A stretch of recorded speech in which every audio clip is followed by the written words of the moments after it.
На 300 учесници со 15 на маски денеска продефилираа во центарот на Прилеп како дел од вториот ден на меѓународниот карневал Прочка. На денешното дефиле учествуваа учениците од основните училишта и градинките. Со нетрпение работиме 1 до 2 месеци од кореографија, па потоа од маски. Сите ние живееме за овој ден, за оваа маска. 1 месец скоро се справивме, работевме интензивно, помагавме сите, се дружевме, се забавувавме, сите се сме среќни. Маска представува за рециклирање со цел да се подобри рециклирањето во Македонија и да имаме чиста природа и така. Јас сум Ван Гок и ја представувам уметноста за сликање.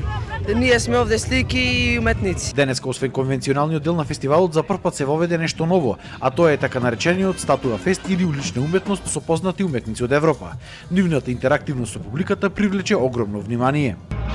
Има за цел да го донесе стрит артот, односно уличниот фестивал и уличните фестивали кои што се случуваат на целиот свет во Македонија. Тренутно радимо наш пиратски. Во моментов ние го работиме нашиот пиратски акт. Станува збор за живи статуи. Се занимаваме и со некои други циркуски уметности кои што исто така се работат на улица. И во суштина, се повеќе има уметници кои што се занимаваат со ова. За утре пак е предвиден главниот настан. Дефиле на кое што се пријавени над 600 учесници од Македонија и скоро сите балкански држави и кое треба да представува вистински спектакл со досега невидени маски на Балканот. Имаме да се пофалиме, ќе видите во текот на утрешниот ден невидена маска досега на Балканот, така да ја припрема Прилепчани, тоа е неверојатно добра маска, случајно имав прилика да ја видам.